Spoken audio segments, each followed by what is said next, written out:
Brigadier Singh, नामित अध्यक्ष lieutenant colonel Kashmir Chauhan, पूर्व सहायक आयुक्त श्री जे एस भंडारी जी, प्राचार्य जी एवं मेरे प्रिय साथी, आज की इस एक दिवसीय जन भागीदारी कार्यशाला में मुझे राष्ट्रीय शिक्षा नीति 2020 पर अपने विचार रखने हेतु आमंत्रित किया गया, जिसको मैं अपना परम सौभाग्य मानकर NEP 2020 से पूर्व कुछ भारतीय शिक्षा की बात करता हूं।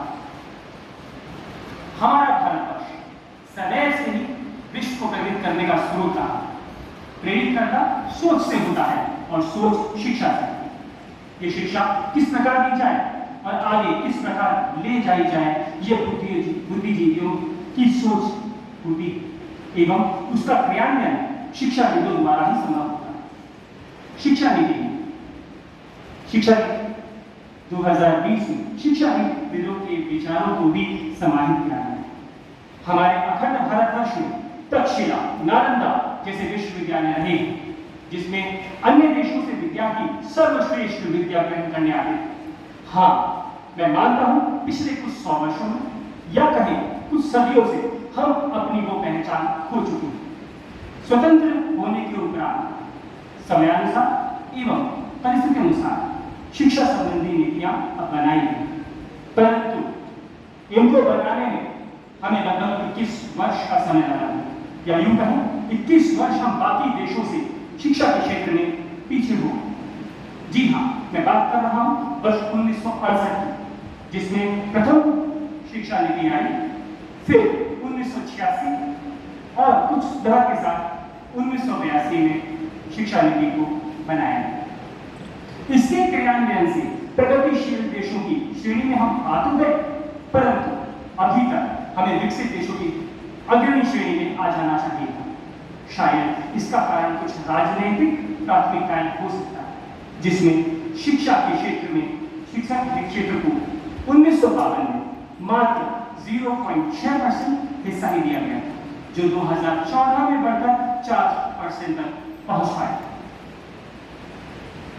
हम अपने बच्चों को मात्र एक खुली सोच, मात्र एक खुला सीखने का वातावरण, मात्र एक अपनी इच्छा अनुसार विषयों का चयन, मात्र एक आसानी से समझ आने वाली भाषा में विषयों को पढ़ना, मात्र एक अपने भारत की भाषा संस्कृत, जिसको समूचा विश्व भी वैज्ञानिक भाषा मानता है,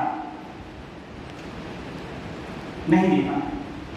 मात्र एक बच्चों को सर्वाधिक मानसिक विकास के समय उसका शिक्षा के प्रति विज्ञान ग्रहण करने का रुझान बढ़ा नहीं। मात्र एक ऐसा विकल्प जिसमें उच्च शिक्षा में भी किसी कारणवश अगर शिक्षा छोड़कर दोबारा शुरू करनी पड़े किसी छात्र को, तो छूटी हुई शिक्षा आगे से शुरू हो सके। हमारे पूर्व की शिक्षा नीतियां ये सोच देने में पीछे रही, या कहें ना दे पाई। इन्हीं सब मात्र को भारतीय शिक्षा नीति, राष्ट्रीय शिक्षा नीति 2020 ने साधा और पूरा करने के लिए अनेक प्रावधान बनाए। इस नीति का प्रथम ड्राफ्ट सन 2016 में लाया गया। फिर डॉक्टर के कस्तूरीरंगन जी की अध्यक्षता में भारतीय नागरिकों के लगभग 1,25,000 सुझावों को समायोजित करते हुए इस नीति का दूसरा ड्राफ्ट सन 2019 में प्रस्तुत किया गया, जिसको पूर्ण नीति का दर्जा 29 जुलाई सन 2020 को भारतीय संसद से। आइए राष्ट्रीय शिक्षा नीति 2020 की विशेष बिंदुओं पर प्रकाश डालें। मैंने पूर्व में जो एक मात्र आपके समक्ष रखे, वो सब इस नीति में समाहित हैं।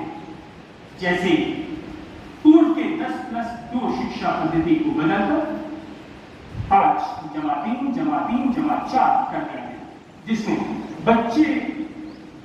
बच्चे को 3 वर्ष की आयु में ही 3 वर्ष तक औपचारिक विद्यालय शिक्षा मिला। वैज्ञानिकों की दृष्टि से भी इन्हीं वर्ष की आयु में मानव का 85% बौद्धिक विकास हो जाता है। फिर बाकी के 2 वर्ष में कक्षा 1 और 2 बिना किसी परीक्षा के बोझ को देते हुए फाउंडेशनल स्टेज को पूरा करवाना।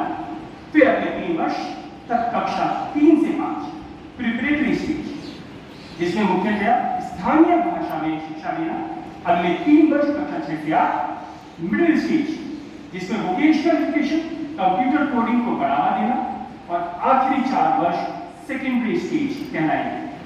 कक्षा 9 में ही छात्र अपनी इच्छा अनुसार विषयों का चयन कर सकेगा, जिसमें उसे हर आर्थिक वर्ष में परीक्षा में सम्मिलित होना होगा।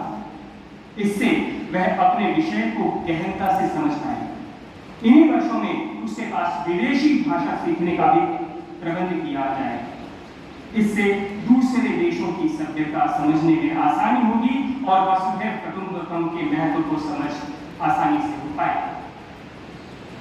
विद्यालय शिक्षा के दौरान उसकी प्रोग्रेस रिपोर्ट 360 डिग्री की होगी, जो कि समग्र विकास होलिस्टिक डेवलपमेंट को दिखाएगी। होलिस्टिक डेवलपमेंट प्रोग्रेस रिपोर्ट केवल उसको विद्यालय की तरफ से शिक्षक नहीं देगा, उसके साथ ही उसको असेस करेगा, वो अपने साथियों के बारे में विचार उसमें रखेगा, उसका वोकेशनल डेवलपमेंट कितना हुआ है, हर एक क्षेत्र की उसकी प्रोग्रेस रिपोर्ट के अंदर उसका समावेश होगा। जब वो छात्र उच्च शिक्षा में आएगा तो डिग्री कोर्स 4 वर्ष का होगा। जैसे फर्स्ट ईयर पूरा होने पर सर्टिफिकेट इन डिग्री मिलेगी, सेकेंड ईयर पूरा होने पर diploma in degree, third year पूरा होने पर बैचलर्स इन डिग्री, और चौथा साल खत्म करने पर रिसर्च इन डिग्री। आपके मन में प्रश्न आ सकता है कि किसी कॉम्पिटिटिव एग्जामिनेशन में अगर बैचलर्स डिग्री का न्यूनतम अर्हता है तो उसमें क्या कौन सा साल की डिग्री मानी जाएगी? उसमें 3 वर्ष में जब उसको बैचलर्स की डिग्री मिलेगी तब वो उस प्रतियोगी प्रतीक्षा के लिए अर्ह हो जाएगी। हर वर्ष की डिग्री उसके एजुकेशन अकाउंट में रखी जाएगी, जिसका नाम ABC academic bank of credit दिया गया है। इसका फायदा ये है, जहां उसने अपनी शिक्षा छोड़ी है या किसी कारणवश छूट गई है, उससे वह आगे दोबारा ग्रहण कर पाएगा। मास्टर्स डिग्री 2 वर्ष या 1 वर्ष की होगी। जिस छात्र ने रिसर्च वर्क किया है उसके लिए मास्टर्स डिग्री 1 वर्ष की, अन्यथा अभी की भांति 2 वर्ष की होगी। उच्च शिक्षा को सहज एवं विश्वसनीय बनाने के लिए भारत के massive open online course MOOC platform के अंतर्गत स्वयं portal study webs of active learning for young aspirant minds बनाया गया है, जिसमें हर इंस्टीट्यूट को कोर्स का 40% भाग ऑनलाइन प्रस्तुत करना होगा। एमफिल की डिग्री को अब बंद कर दिया जाएगा। Meru multi disciplinary education research unit को बनाना इस नीति की विशेषता है, जिसमें छात्र केवल एक या पूर्व निर्धारित विषयों को ही अध्ययन नहीं करेगा, अपितु अन्य विषयों से संबंध बनाकर अपने ज्ञान में वृद्धि कर सकेगा। इस नीति को सही रूप से क्रियान्वयन में लाने के लिए सबसे अहम किरदार अध्यापक का होगा, और उनके लिए भी इस नीति में 4 वर्ष का इंटीग्रेटेड बैचलर बीएड कोर्स को 2030 तक पूर्ण रूप से लागू करना होगा। टीचर्स के लिए भी एक स्पेसिफिक फ्रेमवर्क जिसे NCFTE national curriculum for teachers education 2021 का नाम दिया गया है। उसमें विस्तार से शिक्षक को एक गुरु बनाने के लिए दिशा निर्देशन है। 2035 तक उच्च शिक्षा में 50% ग्रॉस एनरोलमेंट रेशियो का लक्ष्य निर्धारित किया गया है। अब मिनिस्ट्री ऑफ HRD को मिनिस्ट्री ऑफ एजुकेशन के नाम से जाना जाएगा या जाना शुरू हो गया है। शिक्षा के स्तर को उच्च से उच्चतम बनाने के लिए फंड्स की उपलब्धता करवाने हेतु GDP का 6% तक निवेश का लक्ष्य है। आपको जानकर आश्चर्य होगा कि अभी तक अपनी GDP का पूरा 3% भी हम नहीं कर पा रहे हैं। अंत में मैं अपनी वाणी को विराम देने से पूर्व अपने केंद्रीय विद्यालय के गीत, जिसके बोल है भारत का स्वर्णिम गौरव केंद्रीय विद्यालय लाएगा, तक्षशिला नालंदा का इतिहास लौट कर आएगा, ये इस नीति के सफल क्रियान्वयन से पूर्ण होता हुआ और भारत को विश्व गुरु बनता हुआ उसमें शिक्षक के रूप में भागीदार बनकर अपने आप को इस धन्य धारा के निमित्त कुछ कर पाने में अपने आप को मैं कृतार्थ समझूंगा। जय हिंद, जय भारत।